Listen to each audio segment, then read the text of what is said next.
नमस्कार मंडळी. आज आपल्याला गिफ्टमध्ये केक आलेला आहे.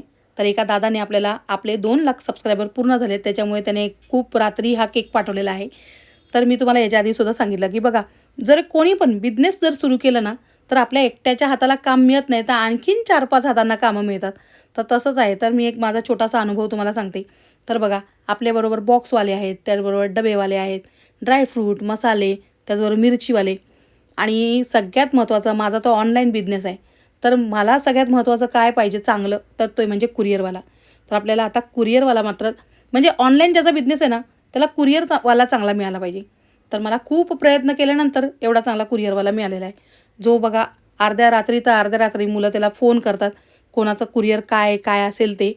तर तेव्हा तो लगेचच्या लगेच प्रॉब्लेम सॉल्व्ह करतो. बरं, कोणाला तासात 2 तासात जर त्याला कुरिअर पोचला पाहिजे, तर मग कुठेही असू दे, तर तो पोहोचवणार. इतकं छान काम करतो तो.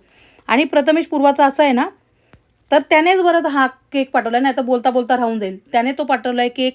त्याचबरोबर मसालेवाल्या दादांनी सुद्धा पाठवला होता आणि ड्रायफ्रूटवाल्या दादांनी सुद्धा पाठवला होता. आता हा जो कुरिअरवाला आहे तो प्रथमेश पूर्वा यांच्याच पेक्षा थोडासा मोठा असेल. त्याच्यामुळे प्रथमेश पूर्वाचं त्यांच्याबरोबर इतकं छान जमून जातं ना, तर काही मुलांना लागलं ना, तर प्रत्येक गोष्टीत तो हेल्प करतो. हे असं कर, ते तसं कर वगैरे. तर असं सगळं आहे. तर हेच मला सांगायचं होतं. आम्ही जेव्हा हे काम सुरू केलं ना, त्या ज्यांच्याबरोबर आम्ही जुळलो, तर त्या सर्वांचाच ना कोणाचा बिझनेस असा व्यवस्थित चालत नव्हता, काय नव्हता. पण नंतर आमचा चालू झाला ना, आम्ही त्यांच्याकडून सामान घ्यायला लागलो. नंतर आणखीन लोकंसुद्धा त्यांच्याकडून घ्यायला लागले आणि आता त्या सगळ्यांचाच बिझनेस एकदम छान चालायला लागला आहे. तर हेच मला तुम्हाला सांगायचं होतं. माझ्यामुळं चालला असं वगैरे मी बोलत नाही बरं का. सांगते तुम्हाला, की माहिती नाही सगळं अचानकच सगळ्यांचं व्यवस्थित व्हायला लागलं. तर हे मी सांगते. तर आपला बिझनेस आहे कशाचा? जे नवीन लोकं असतात ना, त्यांना माहीत नसतं म्हणून मी परत परत सांगते. तर आपल्याकडे मिळतात डिंक, मेथी, ड्रायफ्रूट, हिरव्या मुगाचे लाडू आणि हे सगळे लाडू आहेत ना, ते शुद्ध देशी गाईच्या तुपात मिळतात. त्याचबरोबर शुद्ध देशी गाईचं तूपसुद्धा आपल्याकडे मिळतं आणि आपल्याकडे 5 प्रकारचे मसाले मिळतात.